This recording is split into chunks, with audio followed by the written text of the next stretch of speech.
Bismillahirrahmanirrahim. Assalamu alaikum wa rahmatullahi wa barakatuh. Урматтуу бир туугандар, 7-чи сабагыбызды баштайбыз. 7-чи сабакты баштаардан мурда ошо 6-чы сабакта эмне өттүк? Маттабигидин ошол алиф менен байланышкан темасын өттүк. Алиф жана алифи максура дедик. Алиф ошол аракетсиз болуп, өзүнөн мурда фатха келе турган болсо, созулат дедик. Анан ошол эле кезде вау жана я алифти туюндурган ошол тамга катары болуп туруп, аты эмне деп аталып калды эле? Алифи максура. Эгер вау жана я келип, анын үстүнө кичинекей баягы алиф белги келе турган болсо, аны эмне деп? Ошол Муса же болбосо хаятун деп деп эле окуйбуз деп айттык эле. Эми кийинки эрежелерге өтөбүз. Ошол вау жана яга байланышкан маттарды окуйбуз. Вау ошол эле алиф сыяктуу эле эрежеси ошондой эле. Кандай? Эгер вау тамгасы, бул жерде вау деп жазылыптыр, бирок биз вау деп окуп баштадык эле. Ошого бул нерсеге эч кандай башыңыздар айланбасын. Вау аракетсиз болуп, өзүнөн мурунку тамга дейт. Бул деле ошол эле. Вау аракетсиз болуп, вау сүкүн менен келип деген мааниде да. Тамга даммалуу болсо, өзүнөн мурда даммалуу у келсе, ваудан мурда у келе турган болсо, эки аракет өлчөмүндө созулуп окулат. Мисалы караңыздар мына. Вау бул жерде эч кандай аракети жок турат, кызыл менен жазылып, өзүнөн мурда эмне? Айындын үстүндө у келатат. Ошондо кандай окуйбуз? Аузу деп ушул айын менен уну созуп окуйбуз. Аны созуп берип аткан бизге ушул вау тамгасы болуп эсептелет. Андан кийин руху, мына руну создук. Нуру, якуну, кулу. Көпчүлүк ушул алиф эмне үчүн жазылат деп айтат. Бул жазылуу эрежеси, имла деп коет. Араб тилинде жазылуу эрежесинде болгондугу үчүн ушинтип жазылган. Бул нерсеге эч кандай башыңыздарды оорутпаңыздар. Көбү кулу деп окугандар да бар экен. Жок, бул алиф окулбайт. Бир гана ошол жазылууда ушундай эреже болгондугу үчүн ушундай жазылган. Кулу, акуну, мактуба, махруму, مسعودة مشهور مرحوم وجوه غا тамгасы турат. غفور فجور صدورا مولود قبولا أمروا عملوا مفهوما. Байкагандай тамгаларды так окуй турган болсок, жана бул жерде айтылган эрежеге толук амал кыла турган болсок, окуп аткан сөзүбүз дагы өзүбүзгө жагымдуу, жакшы болуп атат. Иншалла ушул сөздөр куралып, Куран аяттары, пайгамбарыбыз саллаллаху алейхи вассаламдын хадистерин окуганда дагы жагымдуу болот, дагы таасирдүү болот иншалла. Мына бул жерде эмне?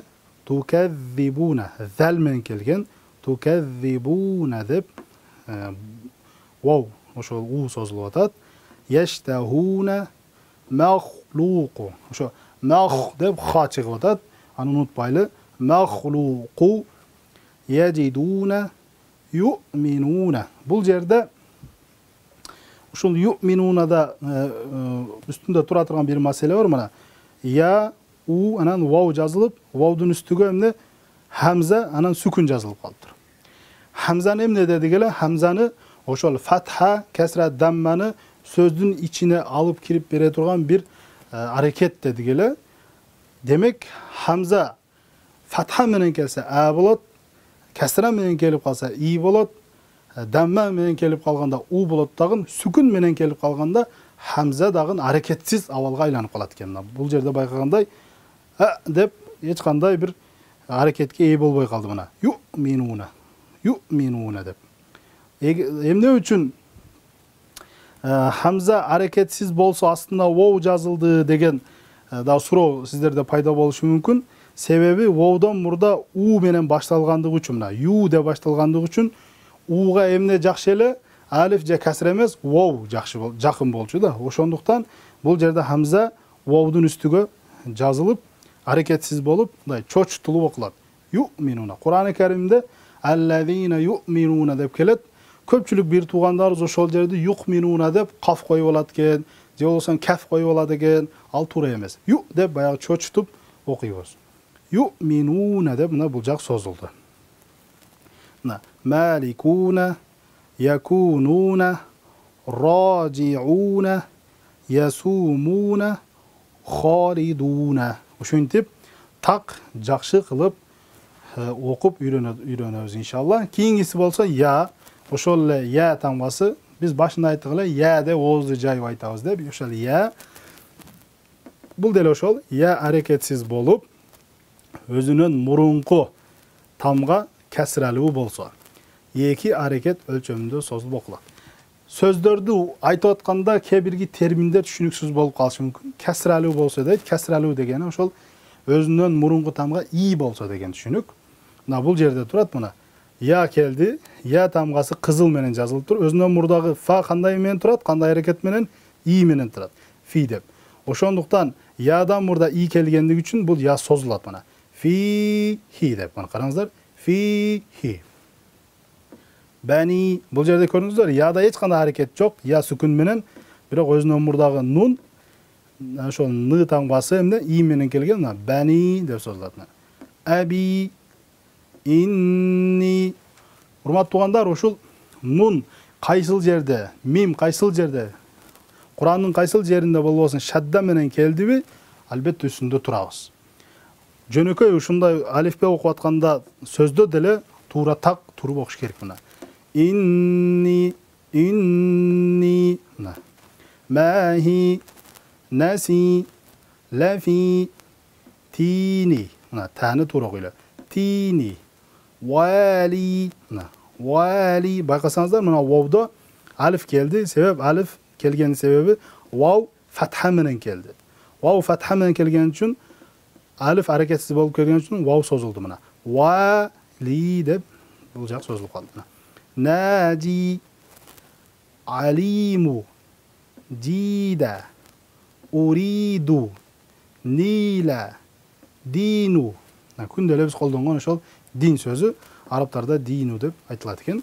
Кийинкиси tahsila мына. Тах дегенде ха тамга. Tahsila сот. Tahsila байкагандай сот жоон тамга болгондугу үчүн кесра менен и менен келгендиги үчүн бираз ыга ыктайбыз. Ыга жакыныраак болот мына. Tahsila. То мына. Тариqu. Сариху мына. Унутпайлы эч качан ха тамгасы бар экен. Сариху. Сариху. Рахиму. Ха мына. Рахиму. Рахиму. Биз жөнөкөй эле күндө эле колдонгон ошол бисмиллахир рахманир рахим дегендеги ошол рахиму. Азиму. Байкаганда жоон тамгалар жалаң ыга ыкталып окулуп атат. Тах мына. Тах ха чыксын. Тах кый мына. Бул жерде эки жоон тамга турат. Каф экөө тең мына и менен келген үчүн кый. Ки деп иге тарта албайбыз. Тах кый. Тадриси. Тах мына ха чыгыш керек. Tahsisi. Наими. Хакими. Мына таба. Дагы кайталайм. Кайталаган баягы илимдин энеси деп айтпайбы бизде кыргызда, ошон үчүн дагы кайталайм. Ба сүкүндү келгендиги үчүн термелет. Таба. Табрика. Абидина. Юрикум. Ошол алиф айын менен келгенде дагы жөн эле а демес, а деп айынды кошуп созуш керек. Абидина мына. Абидина. Юрикум. Мына. Аламина Куранда келет, а? Роббил аламина. Айын бул жерде чоң рол ойнойт мына. Тару жиха. Эми сиздер айткан болсоңуздар, окуп атканыңызда дайыма рону жоон окуп атасыз. Тару деп же болсо ур деп окуп атасыз. Эмне үчүн десеңиздер, иншалла бул бир сыр болуп турсун. Кудайым буйруса, тажвид эрежесин окуганда ронун эрежелери, ронун өкүмү деген бир тема бар. Ошону окуган кезде мунун үстүндө иншалла жакшылап турабыз мына. Тару жи ха деп ушинтип окуйбуз. Кыскасы ошол сөздөрдү окуп атканда биринчи эрежесине көңүл бурабыз.